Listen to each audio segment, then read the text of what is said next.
Hi friends, welcome to Shalini daily classes. I hope आप सब अच्छे होंगे, अपनी पढ़ाई भी डेली बेसिस पे कर रहे होंगे और करनी भी चाहिए, क्योंकि मैं इतनी मेहनत कर रही हूँ आपको चीज़ें बताने के लिए कि आप ये टॉपिक्स पढ़िए, इससे क्वेश्चन ज़्यादा आएंगे। तो ये भी आपका दायित्व होता है कि आप उस चीज़ को पढ़िए, आपके लिए ही बेनिफिट करेगा, ये आपको अच्छा नंबर दिलाएगा। जब आपका रिजल्ट आपके सामने आएगा 90 से ऊपर बनेगा ना, तो जो खुशी रहेगी ना, उसकी कोई बात नहीं होती है। तो प्लीज़ पढ़ लो यार, मेरी बात तो मान लो। चलिए अपने टॉपिक की तरफ आगे बढ़ते हैं। ये रही बात की बात। आज की जो ये क्लास है, ये लेसन 5 आपके सामने है, मैथ की ये क्लास है। हम यहाँ पे महत्तम समापवर्त, लघुत्तम समापवर्त की अवधारणा से रिलेटेड जितने भी कॉन्सेप्ट हैं, ये सबसे इम्पॉर्टेंट है।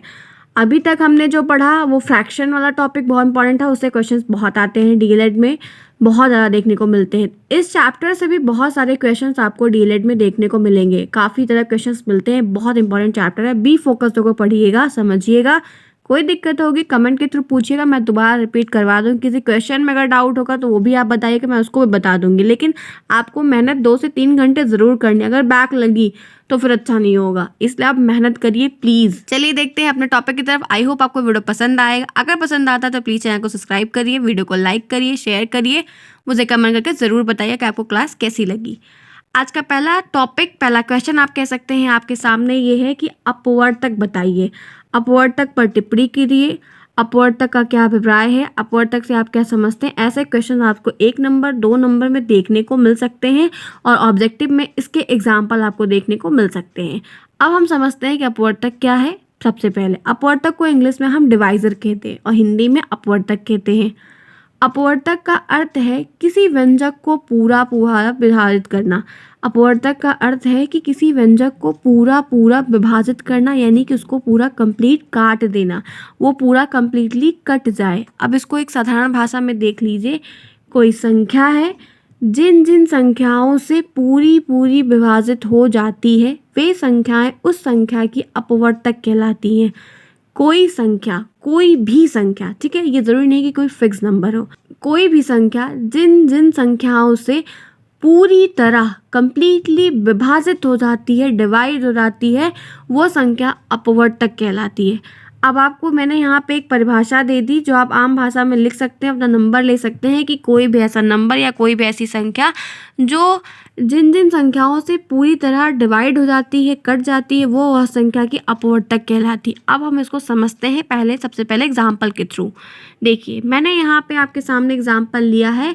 ये आपको यहाँ पे लिखा है 16 का अपवर्तक आपसे पूछ रहा है। ऐसे आपको डीएलएड के ऑब्जेक्टिव पेपर में मिल जाएगा। क्वेश्चन जो आता है 5 क्वेश्चन आएगा, उसमें मिलेगा कि 16 का अपवर्तक आपको वहाँ पे बताना है। तो देखिए 16 का अपवर्तक 2 है, 4 है और 8 है।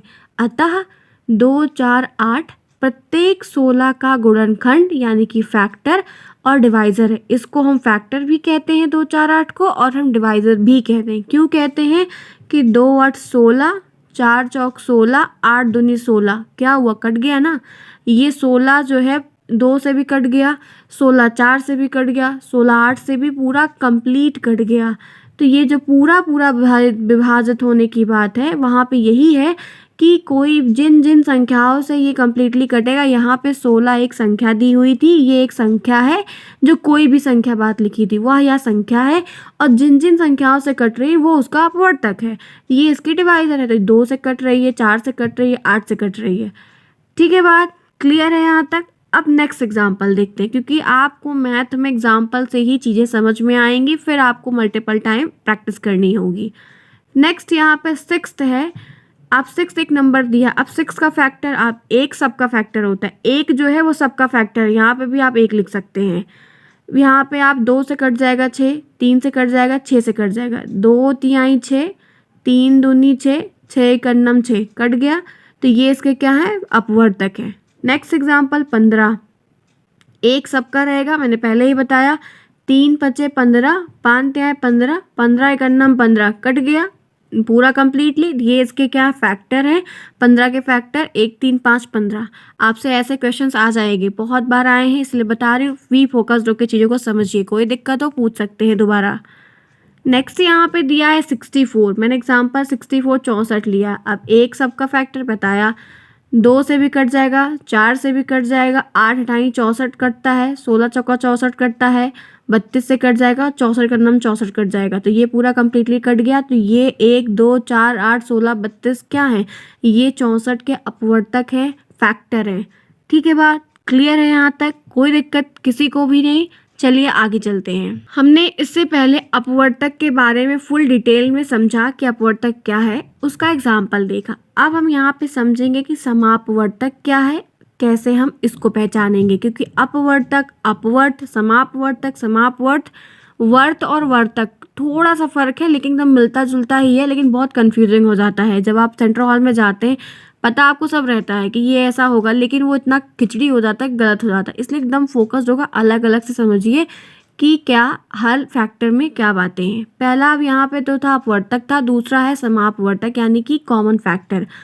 किसी संख्या को पूर्णतया विभाजित करने वाली संख्या को उस संख्या का गुणनखंड कहते हैं और गुणनखंड को अपवर्तक भी कहते हैं।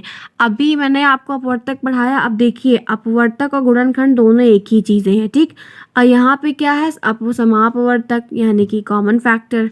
तो किसी संख्या को पूर्णतया, कोई एक संख्या है वो पूर्णतया विभाजित यानी कि पूरा कंप्लीट डिवाइड करने के लिए संख्या को उस संख्या का गुणनखंड कहते हैं।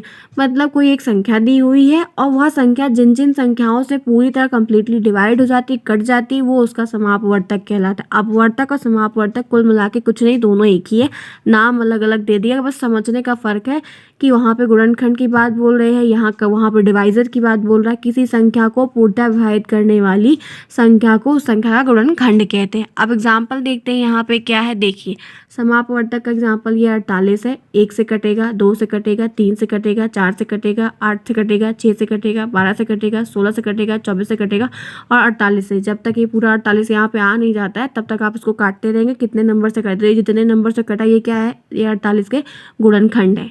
ठीक है बात। नेक्स्ट एग्जाम्पल आप यहाँ पे 66 को देख सकते हैं, 1 से कटेगा, 2 से कटेगा, 3 से कटेगा, 6 से कटेगा, 11 से कटेगा, 22 से कटेगा, 23 से कटेगा, 66 से कटेगा।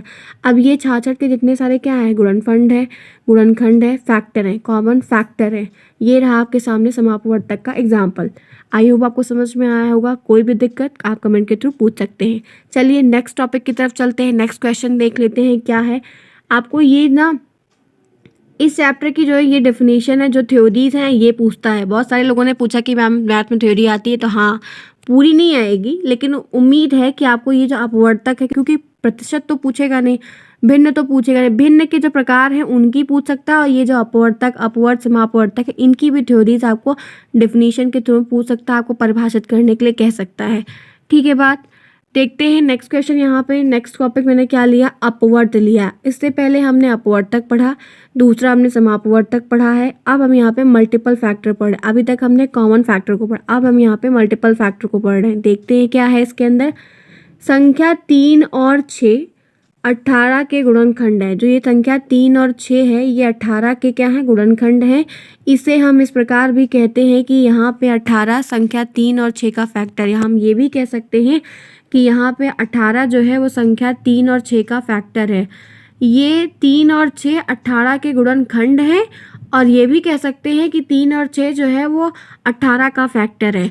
अब कैसे है ये देखते हैं। अपवर्तक यानी कि मल्टीपल फैक्टर, दोनों तरीके से कटना। अब 18 है तो 18 क्या है, गुणज है, और इसके अपवर्तक क्या है, 3 और 6, क्योंकि 3 छंग 18 हो जाएगा, 6 तक 18 हो जाएगा, तो इससे भी कटा, इससे भी कटा, तो ये दोनों संख्याएं क्या हुई, इसकी मल्टीपल फैक्टर हुई, किसकी, 18 की। ठीक है बात क्लियर है। नेक्स्ट देखते हैं एग्जाम्पल। अब आप यहाँ पे देखिए, सॉरी यहाँ पे गलत हो गया, यहाँ पे 15 होगा, ये 18 गलत हो गया, 5 होगा यहाँ पे। तो ये 15 क्या है, ये गुणज है। ठीक है, 15 क्या है, ये गुणज है। अब इसका 3 से कटेगा, 3 × 5 = 15, 5 × 3 = 15, तो ये दोनों क्या है, 15 के गुणज हैं, 15 के फैक्टर है, क्योंकि 15 इनसे पूरी तरीके से कट गया। ठीक है बात। आगे बढ़ते हैं नेक्स्ट क्वेश्चन की तरफ। आई होप आपको ये समझ में आ रहा हो। कोई भी डाउट हो तो आप कमेंट के थ्रू पूछ सकते हैं, मैं उसको दोबारा समझाने की पूरी कोशिश करूँगी। अब जैसे नेक्स्ट यहाँ पर दिया हुआ है समापवर्त। अभी हमने अपवर्त पढ़ा, अब हम यहाँ पे समापवर्त पढ़ेंगे। दैट मीन कॉमन मल्टीपल हम यहाँ पे जानेंगे।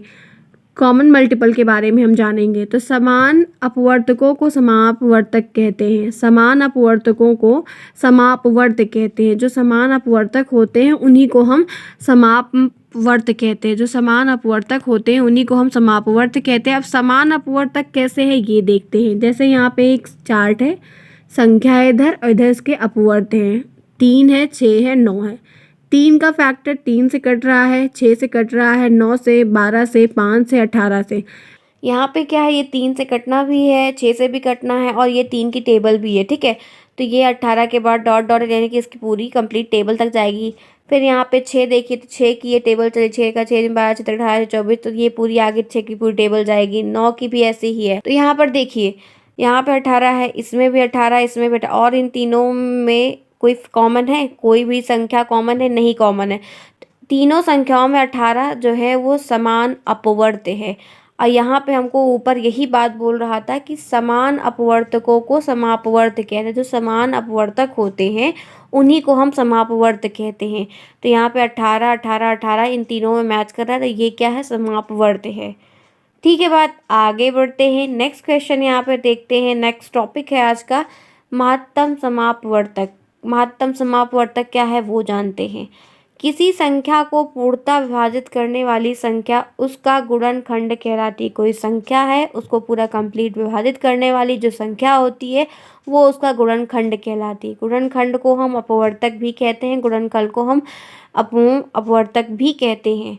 अब यहाँ पे दिया है, आम भाषा में आप परिभाषा लिख सकते हैं, 2 या 2 से अधिक संख्याओं के समान अपवर्तकों को ही समापवर्तक कहते हैं। जो 2 या 2 से अधिक संख्याएं होती हैं जो उनमें समान अपवर्तक होते हैं उन्हीं को हम समापवर्तक कहते हैं। एक सबसे पहले हम एग्जाम्पल देखते तो चीज़ें आपको समझ में आएंगी। देखिए यहाँ पे भी एक चार्ट बनाया हुआ है मैंने, ये संख्या है, इधर अपवर्तक के बारे में है। देखिए 42 है, 66 है और 78 है। 1 से कट रहा है, 2 से कट रहा है, 3 से कट रहा है, 6 से, 7 से, 14 से, 21 से, 42 से, ठीक है।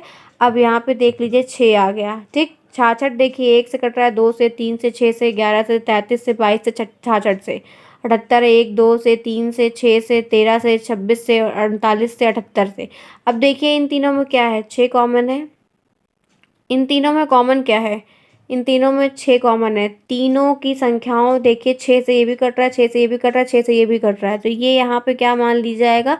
ये आपका महत्तम समापवर्तक माना जाएगा। 2 या 2 से अधिक संख्याओं के समान अपवर्तक, यही आपको कह रहा था कि 2 या 2 से अधिक संख्याओं के जो समान अपवर्तक होते हैं उन्हीं को हम समापवर्तक कहते हैं। ठीक है, बात आगे बढ़ते हैं नेक्स्ट क्वेश्चन की तरफ। इन तीनों संख्याओं में सबसे बड़ा महत्तम समापवर्तक 6 है। तीनों संख्याओं का जो समापवर्तक है वो 6 कहलाएगा, जो सब में कॉमन है। ठीक है, बात आगे बढ़ते हैं। नेक्स्ट टॉपिक है लघुत्तम समापवर्त। अब ये क्या है ये समझते हैं। लघुत्तम समापवर्त डेफिनेशन में पूछ सकता है, 2 नंबर में परिभाषाओं में ये आ सकता है, उम्मीद है आने की। फिर भी आपको चैप्टर समझना है तो आपको ये चीज़ें क्वेश्चंस लगाने के लिए आपको थ्योरी समझनी बहुत इंपॉर्टेंट है।